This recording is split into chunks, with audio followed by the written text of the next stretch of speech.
Bismillahirrahmanirrahim. Assalamu alaikum. This is Fawzia Saeed. Welcome to my channel Biology Expert.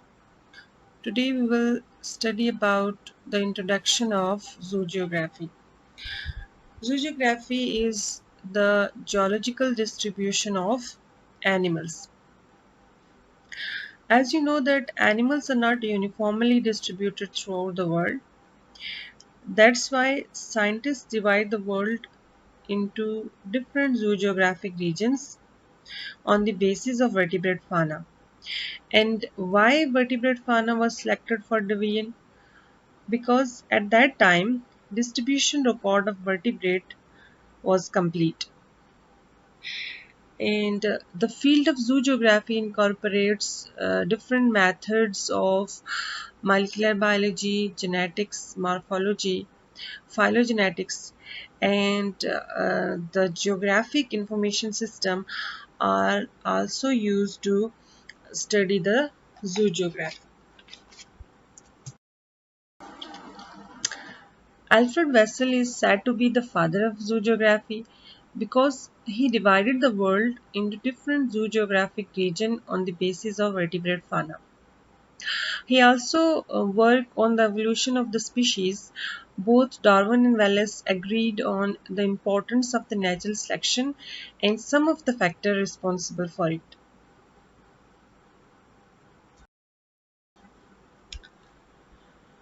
Morphology and genetics.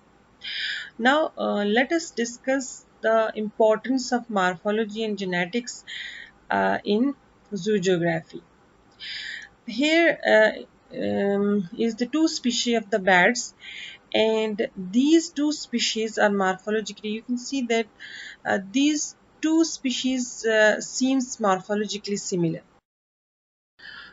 but on the basis of the DNA analysis, these are two different species. Since the 1990s, the advances in the DNA analysis has revealed the existence of a lot of previously unexpected species whose morphology is so similar as to make the separation based on the assessment of the external characters difficult or impossible. Subspecies known as cryptic species may in many cases be recognized only from the molecular analysis.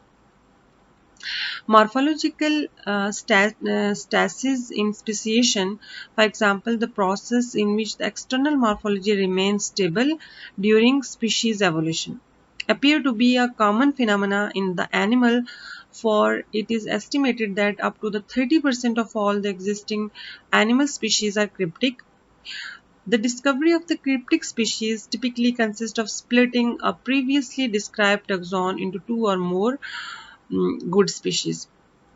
Clearly, once a taxon is split, its formerly described the distribution has little meaning. Being a mixture of the geographic ranges covered by the newly separate species, recent studies suggest that the cryptic species occur even among animal groups and biogeographic regions. In the European bat fauna, it was only in the 1990s that zoologists realized that one of the commonest bats found throughout the continent, the most common name is Pipistrellus, formerly known as the Pipistrellus pipistrellus, actually consists of two species, one of which was retained the former name Pipistrellus pipistrellus, and the name of other species was while the other was the named as the Pipistrellus pygmus.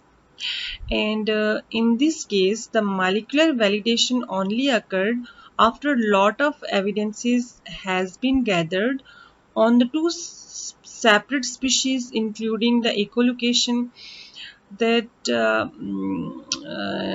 DNA analysis. Scientist was discussing the DNA analysis is not enough to differentiate the species into two different divide the one species into two different subspecies.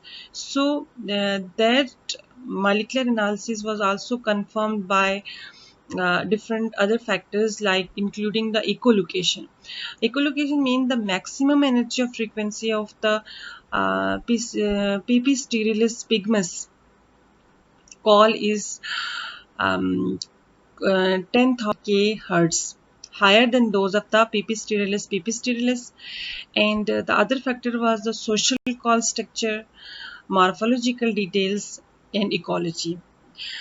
These all factors are used to differentiate the one species into two subspecies. Next is the phylogenetics. Phylogenetics is the part of the systematic that addresses the influence of the evolutionary history, relationships among or within the groups of the organisms.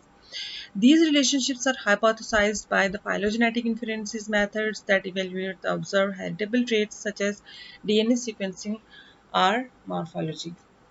And what is evolution? Evolution is change in the heritable characteristics of the biological population over successive generations. Phylogenetics and biogeography help to understand the distribution of a species over a world. And the phylogenetics also draw the evolutionary relationships among the species. And here is the GIS mapping. As we already discussed that GIS mapping also help in understanding the zoogeography, and now we will discuss how it helps in the zoogeography, in the study of the zoogeography. Uh, GIS mapping is a computer-based system that is used to locate the different species throughout the world. And in this system, you can say it is a type of software, and in this software you can put the name of the place and the species name, and after putting these after you can say after giving some information, you will get at the end you will get the map. And you can see in the diagram that here is a map locating the different species throughout the world. By relating the seemingly unrelated data, GIS can help individuals and organizations better understand the spatial pattern and relationships. GIS is a really very good method that is used to understand the zoogeography in a better way.